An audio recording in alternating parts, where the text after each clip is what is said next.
as you're destroying your body, as you're working unbelievable hours, sleep going weeks, sometimes it's not a week, but weeks. I've went 7 days without sleep and self-inflicted. You know, the bottom line is, as you're doing all this, you know that you're making a ton of money, and Piper said there's a tremendous entrance plan, but there's no exit plan. The exit plan is one that you have to, self-implement. You know you're making hundreds of thousands, millions of dollars, so your exit plan is to save and use your head and be a businessman. I mean, look how much you've saved. I mean, is there an exit plan for the rock and roll business?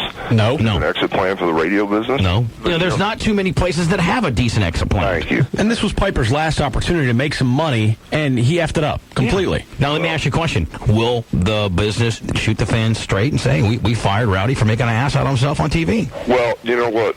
I'm sure that has something to do with it, but, I know they were flim-flamming back and forth contractually, Right. We're Piper's guys, like everybody else's guys, tries to get the best they can for their clients, but they were trying to work on a level of 20 years ago. Right. And this is the Roddy Piper from WrestleMania and Cindy Lauper days. Vince was being cool, being patient, going, well, guys, it's not like it used to be. I can't pay those numbers like I used to pay in the heyday, but right. Let's try to get... But here's a fair living for you. Yeah, let's try to get on a rational level and negotiate. I know they were going through that. I'm not even sure. I know that HBO thing was the icing on the cake.